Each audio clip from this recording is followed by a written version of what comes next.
L'éditorial. On l'appelle Kamala Harris, une belle femme, mais nous n'osons trop le dire de peur d'être accusés de sexisme, surtout sous un président Donald Trump qui passe pour en être un.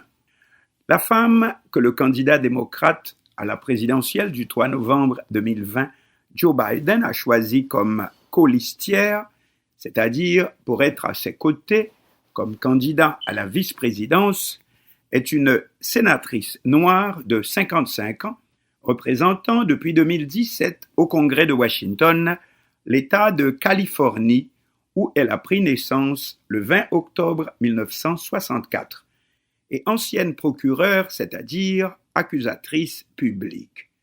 Kamala Harris est aussi une fille d'immigrants, mère indienne et père jamaïcain. Kamala est née aux États-Unis, en Californie. Elle aime à dire que ses parents se sont rencontrés à la faveur de la lutte pour les droits civiques, les 60s.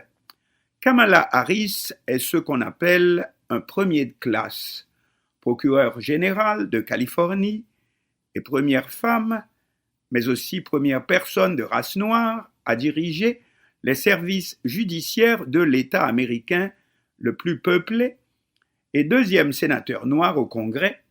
Elle s'était d'abord portée candidate à la primaire démocrate avant d'abandonner la course en recommandant de voter en faveur de Joe Biden.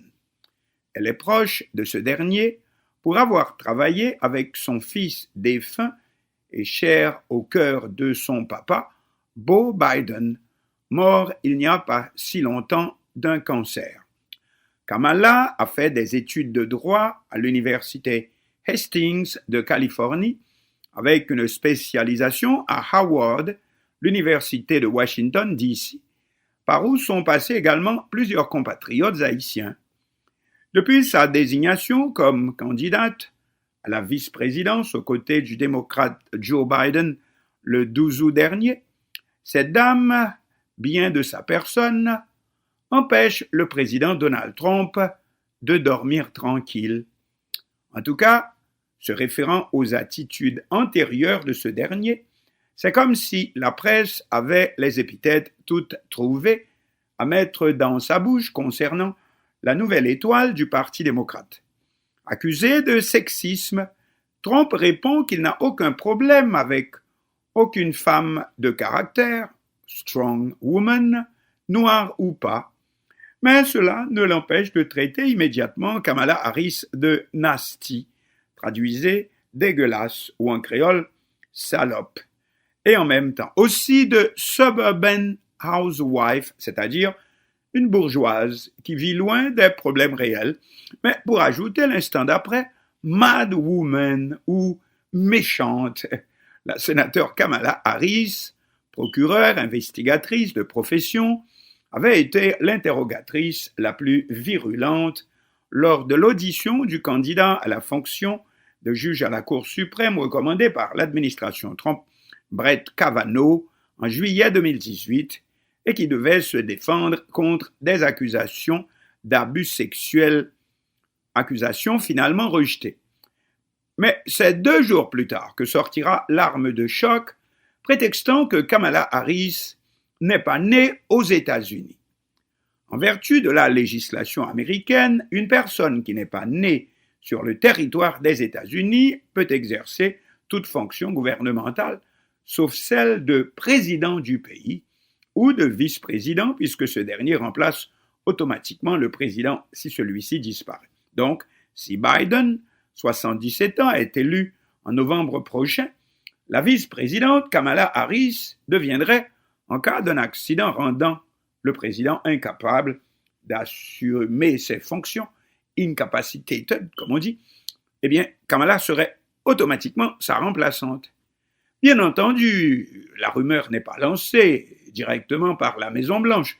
C'est une théorie prêtée au réseau dit complotiste qui abonde sur l'Internet.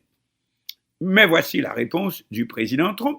J'ai entendu aujourd'hui qu'elle ne remplit pas les conditions légales pour être vice-présidente, tout en concédant qu'il ignorait si cette rumeur était fondée, mais en poursuivant malgré tout. Cependant, l'avocat qui a écrit cela est un avocat très sérieux, très talentueux. Je ne sais pas du tout si c'est exact. Et voilà la balle lancée. On fait remarquer que Kamala Harris est bien née à Oakland, en Californie, en 1964, d'un père jamaïcain et d'une mère indienne, mais comme il arrivait souvent que ses parents n'avaient peut-être pas encore la naturalisation américaine à sa naissance, mais que cependant leur fille est bien née aux États-Unis. Or, il n'échappe à personne que c'est le même argument qui avait été utilisé abondamment par le futur président Trump contre le président à l'époque Barack Obama, contestant aussi que celui-ci soit né aux États-Unis et forçant un président des États-Unis à devoir publier son acte de naissance pour bien montrer que c'est bien son pays natal.